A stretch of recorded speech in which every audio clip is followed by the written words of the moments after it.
you seeing red? Because I know I am. I'm wearing red. My screen is red. Even my face is red. In this video, we're going to take a look at anger, one of the emotions that are very common in us humans. And we're also going to take a look at some scriptures, some Bible verses to apply. So let's take a look together. Trust me, I'm not feeling angry. Hello, my name is Angela, and welcome to my channel. Have you ever felt this way before? I'm sure we all have. If we haven't felt angry, we wouldn't be human, right? So in this video and a few more that I will put together for you to share, we'll dive into these emotions that make us human. Even in human beings that are on the spectrum, we will take a lot of some scriptures that will tie into them as well and see how we can talk about ways we can manage them. Please feel free to comment below if you like the content given. And please feel free to share and subscribe. That will certainly help me a lot. Thank you for your support, and let's get into the video. Anger. What is anger? We know that anger is a strong feeling of annoyance, displeasure, or hostility, just as the image right above me. Scripture number 1, found in Proverbs 14:29. If you stay calm, you are wise, but if you have a hot temper, you only show how stupid you are. He that is slow to wrath is of great understanding, but he that is hasty of spirit exalted folly. Now, I am not here calling anyone stupid, but I am just only sharing with you scriptures that fall into the line of comparing being angry, maybe for the wrong reason, and it's bringing out things that we can be angry about that might be petty, and we have to learn how to manage our anger or in a more wise way. So that's what I believe this verse is saying in both the Good News Translation and the King James Version. Scripture number 2, found in Ephesians 4, verse 26. If you become angry, do not let your anger lead you into sin, and do not stay angry all day. Be angry and sin not. Let not the sun go down upon your wrath. As we look at scripture number 3, Proverbs 15, verse 21 says, stupid people are happy with their foolishness, but the wise will do what is right. Folly is joy to him that is destitute of wisdom, but a man of understanding walketh uprightly. Scripture number 4, remember this, found in James 1, verse 19. Remember this, my dear friends, everyone must be quick to listen, but slow to speak, and slow to become angry. Wherefore, my beloved brethren, let every man be swift to hear, slow to speak, and slow to wrath. Scripture number 5, found in Ecclesiastes chapter 7, verse 9, says, keep your temper under control. It is foolish to harbor a grudge. Be not hasty in thy spirit to be angry, for anger resteth in the bosom of fools. And in Proverbs 19, verse 11 says, with scripture number 6, if you are sensible, you will control your temper. When someone wrongs you, it is a great virtue to ignore it. The discretion of a man deferreth his anger, and it is his glory to pass over a transgression. Scripture number 7, found in James 1, verse 20. Human anger does not achieve God's righteous purpose, for the wrath of man worketh not the righteousness of God. Scripture number 8, found in Colossians 3, verse 8. But now you must get rid of all these things, anger, passion, and hateful feelings. No insults or obscene talk must ever come from your lips. But now ye also put off all these, anger, wrath, malice, blasphemy, filthy communication out of your mouth. Scripture number 9 is coming from Psalm 103, verse 8. The Lord is merciful and loving, slow to become angry, and full of constant love. The Lord is merciful and gracious, slow to anger, and plenteous in mercy. And now I would like to share with you a personal story. It's not really much of a story, but I will share with you a snippet of a story, of my story. When my children were younger, and I was just trying to get help from from counselors and learning how to manage their anger. What was shown to me was what was shown and shared with me is the zone emotion charts. I don't know how many of you that may be watching this video or will be watching this video that know about zone emotion charts. You can Google that, search, and you can find a list, a plethora of like templates that, as you see here on my image, images of faces that you can find and clip out, cut out, and paste onto your wall. And you can, and this is what I did. I used color poster boards and cut them out to make into large hexagon and printed out the images that I was able to find to represent each emotion. And so I'll share with you soon what I did. And so you can see this is for anger, what zone am I, letting the child know. And so I was letting my children know, okay, what zone are you in? This is what anger looks like. And then show them this is what happy looks like, and so forth. And find pictures to mount below and showing them what we can do. And I would mount this on my wall every day, have it on my wall every day, so that when they wake up, I can find out, okay, what zone are they in? And it will be a conversation piece to let them express to me how they were feeling. And so, so here is anger. As you can see, list of things that can be done to reduce the anger. You can draw your anger on paper, play outside, do jumping jacks, depending on how many they are willing to do. Listen to favorite music, take it can be maybe 5 deep breaths to start with, and then make it into increments of 5, depending on how you want to do it. Increments of 2s or 4s or 5s. If they know their multiplication, you can do it that way of counting of intervals of breaths. Prayer, and I am talking to my audience that are Christian, not only Christian, but also those who are willing to watch this video and to learn from it.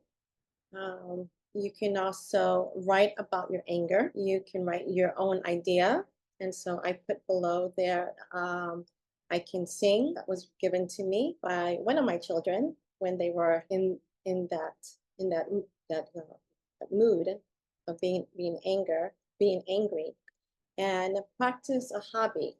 I've tried so many ways of getting them into a hobby, and so it's not too late to get into a hobby. So find that interest. And so as you can see here, here's another image to help them stop, think, and choose.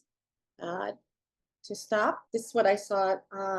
This is what I saw in one of my son's classroom, and I really loved it.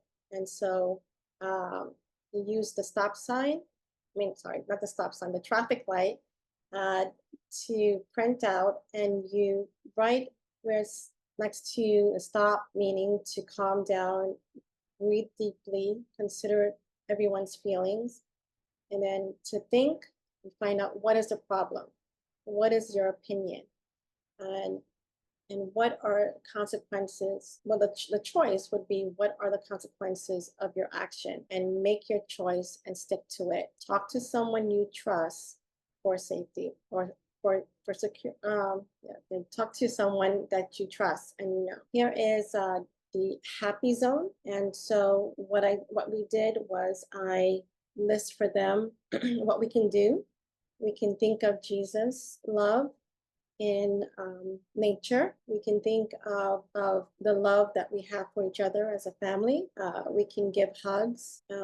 We can sing happy songs. And so these are a few suggestions that I had for being happy. And so as you can see, when my children were younger, this is what they would do. They would stand in front of the wall where I had these signs, and they would look at it and see, okay, which zone am I in, so that I can do what I need to do.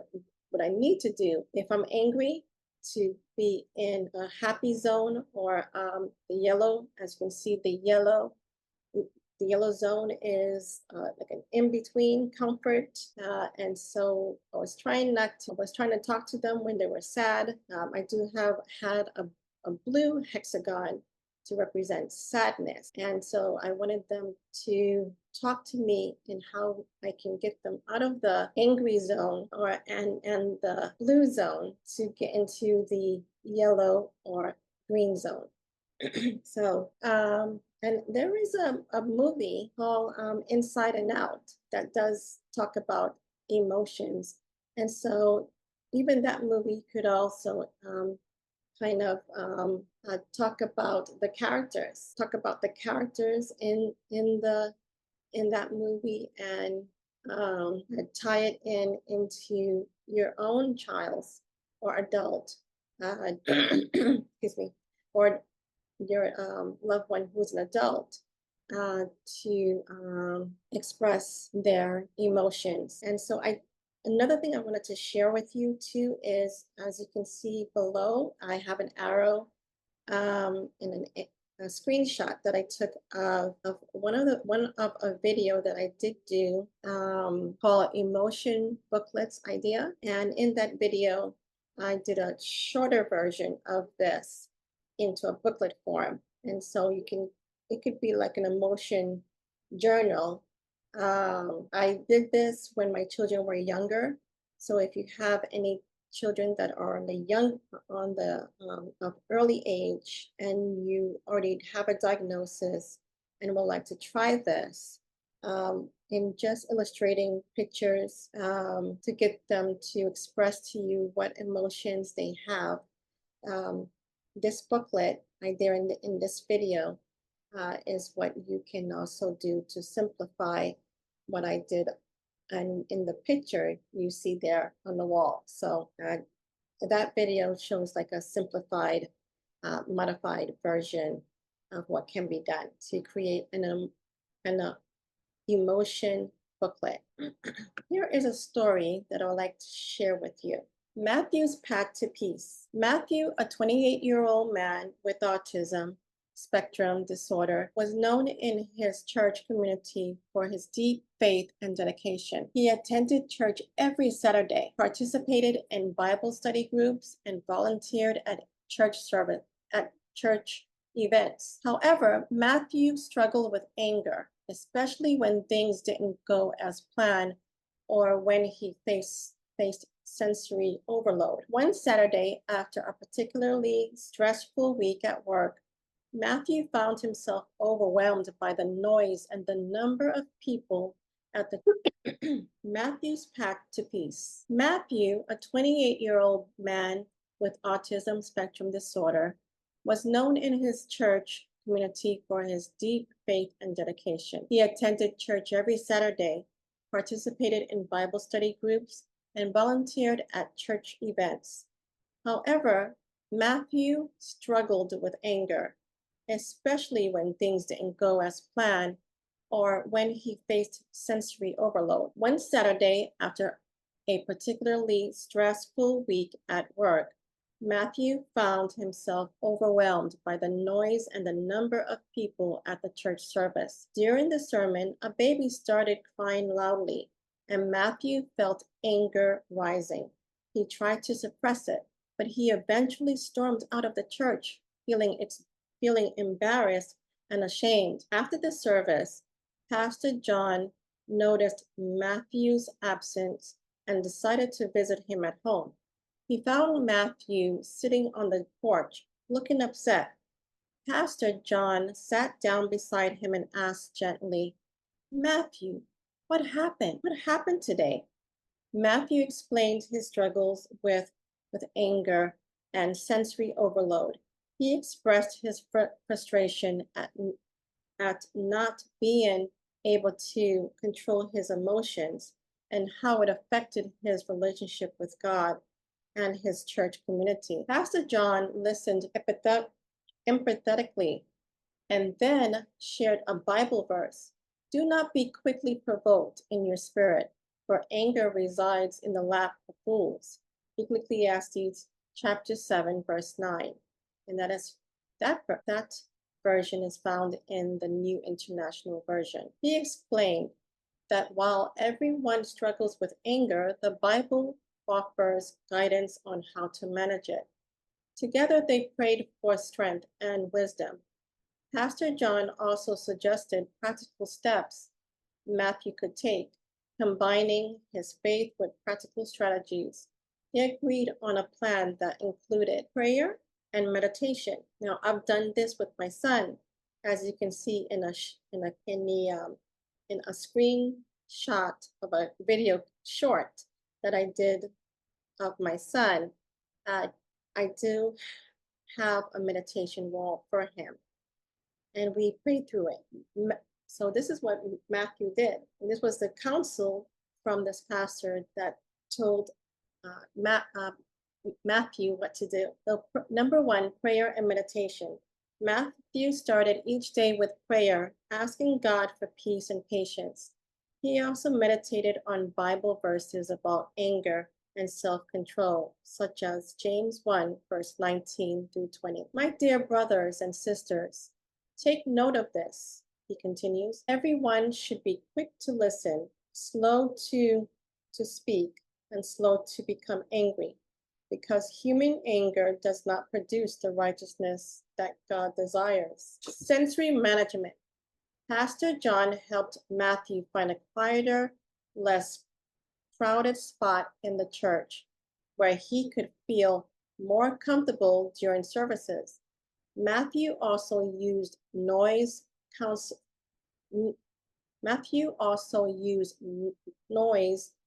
canceling headphones when he felt overwhelmed. Counseling. Pastor John recommended a Christian therapist who specialized in working with adults on the autism spectrum. The therapist helped Matthew identify his anger triggers and develop coping strategies. They practiced deep breathing exercises, which Matthew found calming. Support group. Matthew joined the support group for adults with autism at his church, sharing his experiences with others who understood his struggles helped him feel less alone. The group also provided a safe space to practice social interactions and learn from each other.